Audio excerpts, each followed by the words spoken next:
Alright, so I get asked quite a lot about CPU performance when it comes to 1440p gaming, and more specifically the Ryzen 2700X versus Intel's 8700K. Is there really a big difference when it comes to 1440p gaming? And this is actually a pretty popular use case, I think, as well, as typically if you do have the cash for the 2700X or the 8700K, you probably also have a 1440p gaming monitor and probably a high refresh rate one as well. So the ultimate question is, which CPU do you go with? And if you're subscribed to the channel, then you've probably already seen my 2700X review where I compared it to the 8700K in gaming with the resolution set to 1080p. Now, the reason that I and other channels test CPU performance at 1080p is because it shows us the largest difference compared to other common resolutions. That being said, I understand that it's not the most realistic use case, seeing as a lot of PC gamers are adopting 1440p and even ultra-wide displays. And as I said previously, chances are if you have either the 2700X or 8700K, you also probably own or are at least planning on upgrading to a 1440p monitor in the future.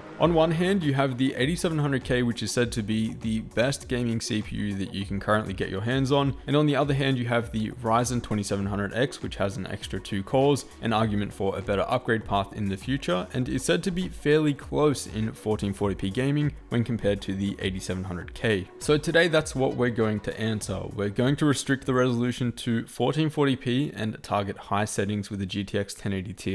The memory that we're using is a kit of low latency CL14 3200 MHz modules from Team Group, so there should be no bottlenecks in that regard. And the motherboards that we're using are kindly provided by MSI, the Z370 Gaming Plus for the 8700K and the X470 Gaming Plus for the Ryzen 7 2700X. And stay tuned for a giveaway announcement towards the end of this video. Now, I'm not going to bore you talking about the architecture differences between these two CPUs and the history leading up to this comparison, as that would take forever. So here's a quick side-by-side look between the two, which may help you in making a decision. It's also important to note that although I am testing the 8700K against the 2700X, you can also save yourself about $30 going with the similar spec 2700, but you will need to overclock it a little to get it up to speed. In most cases, I do recommend the 2700 over the 2700X, and that's why I'm going to include overclocked results in the benchmarks, as they will be identical between both of these two. The 8700K is the more expensive option here, especially if you don't plan on replacing the stock cooler with the 2700 or 2700X, as with the 8700K you will be spending an extra $40 minimum for something that is sufficient. The 2700X features an extra 2 cores and 4 threads, which may be the deal breaker for those of you doing heavily multi-threaded workloads, and something that we'll talk about towards the end. But the biggest difference that most of you will note here when it comes to gaming performance is that the 8700K can clock quite a bit faster than both the 2700 and 2700X, especially if you're willing to overclock. The 8700K has a typical overclocking ceiling of around 5 GHz, whereas the 2700X really can't be pushed beyond that boost clock of around 4.3, and so overclocking it aggressively and trying to pump a ton of voltage into it is not recommended, especially just for gaming. For the sake of this video though, I will be testing both the 8700K and the 2700X, both at stock and when overclocked, with the 8700K at 5 GHz and the 2700X at 4.2. And if you want to see more info about how the 2700X performs in terms of boost clock performance out of the box, check out the video in the top right hand corner. Before we get into the results, I quickly want to talk about the motherboard and chipset differences between the two, as this could be the deciding factor for a lot of you. Both the X470 and Z370 boards allow for overclocking, as most of you know,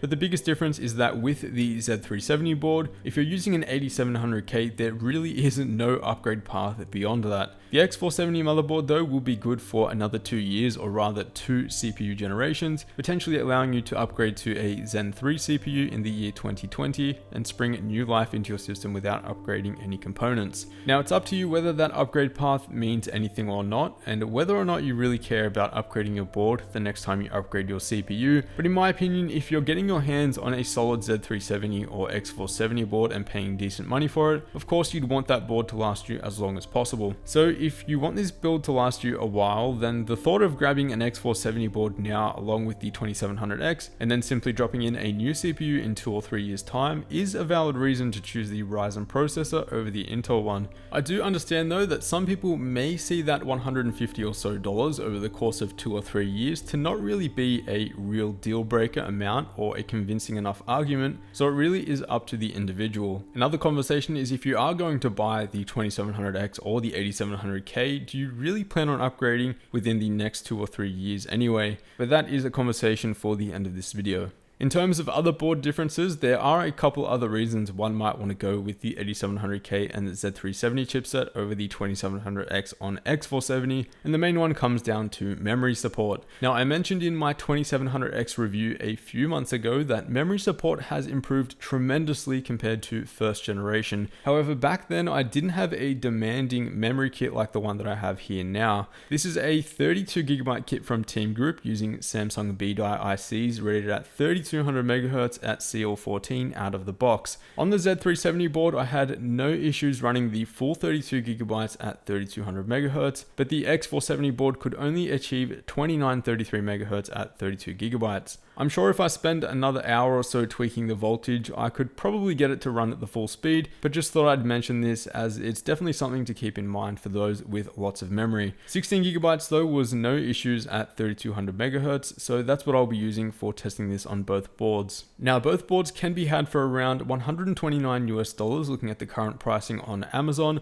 but I was quite surprised at the difference in value between the two, and it was the X470 board that gives the user a lot more value for their money. Starting with the VRMs, the X470 Gaming Plus is using a 4+2 phase VRM with 2 high side and low side MOSFETs and chokes per phase, so this should help a lot with VRM thermals under a lot of load. The Z370 Gaming Plus is similar with that 4+2 phase layout, with 2 high side and low side MOSFETs again per phase, but without that extra choke. We're also getting less USB options on the Z370 Gaming Plus, with the X470 board offering 2 USB 3.1 Gen 2 ports, whereas the Intel board has 0. Also, you're getting an extra M.2 slot on the X470 board that might come in handy for expansion down the road. So definitely consider those differences when it comes to the chipset and boards. And before we look at the 1440p gaming results, a quick refresh on the testing. The 8700K at stock was tested with multi-core enhancement disabled. A 280mm liquid AIO from Thermaltake was used for cooling both CPUs, so thermals were not an issue. Both motherboards were updated with the latest BIOS available. All FPS results were an average of 3 runs, and the latest NVIDIA driver was used, and this was 398.11 at the time of filming. So we've got 10 games here, and let's start off with the crowd favorite, Fortnite. Here, despite playing at 1440p, we are operating at a relatively high frame rate, so the performance gap is larger here compared to if you were playing at 100 FPS and below.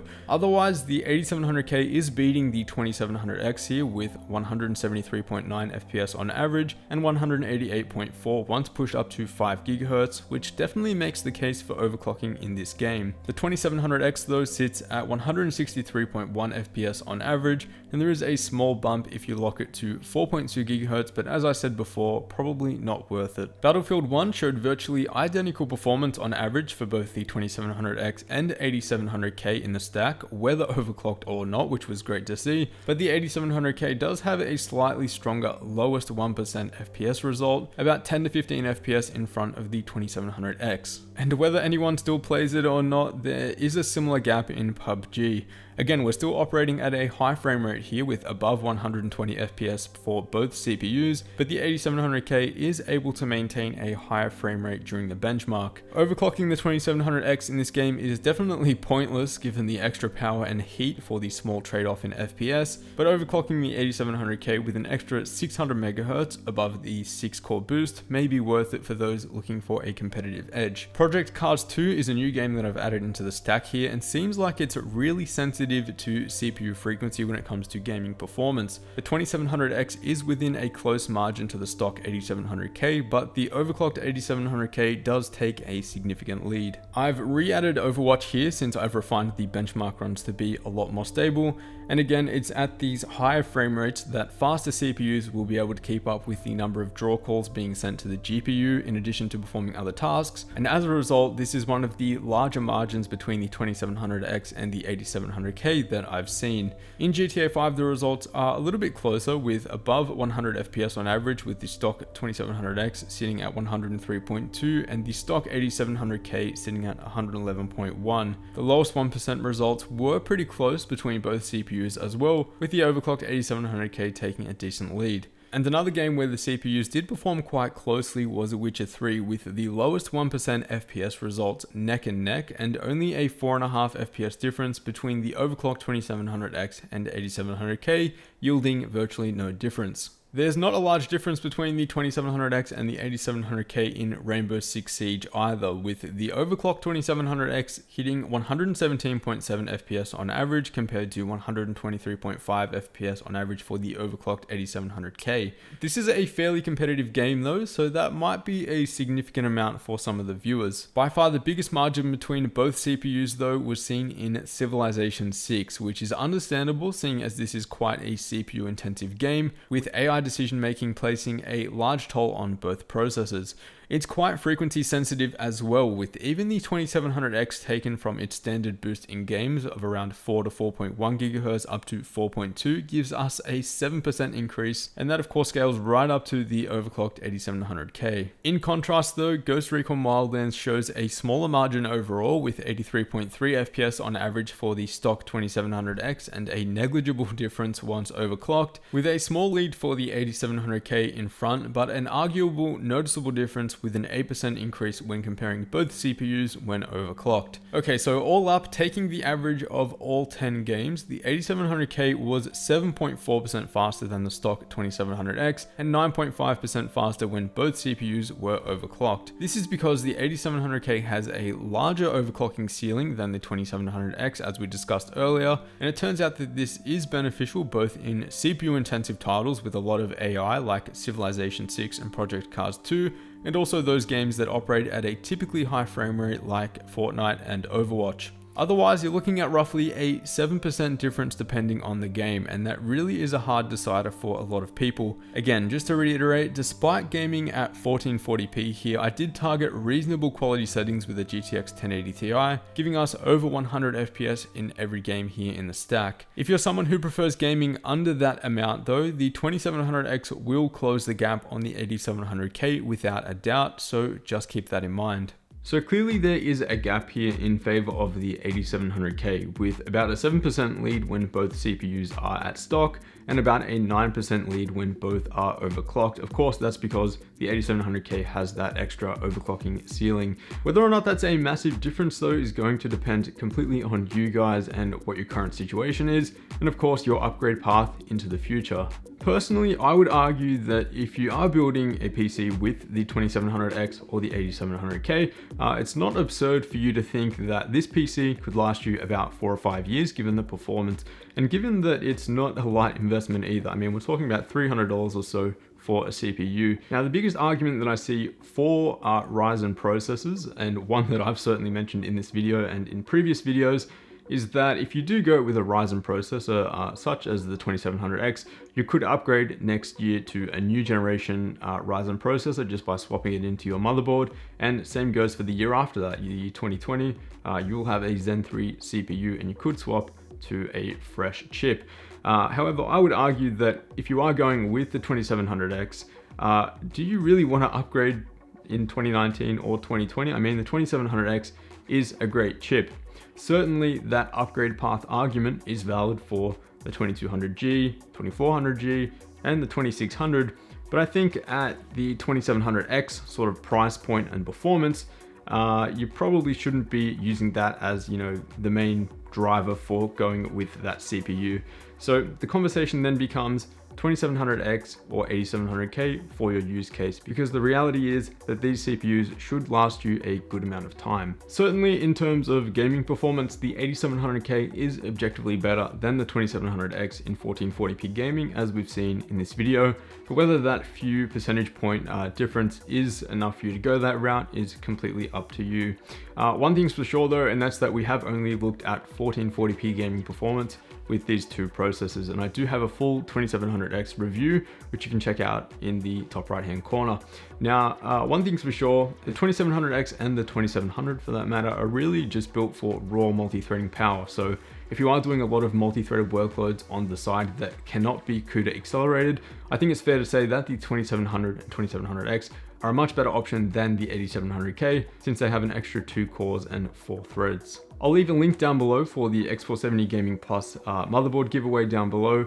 And I'm also interested to see what you guys think of this comparison, the 2700 or 2700X versus the 8700K in solely gaming performance, and whether or not you see that Ryzen upgrade path to be a tempting option, or if you wouldn't plan on upgrading anyway if you bought one of these two processors. I'm interested to see down below. As always guys, a huge thanks for watching.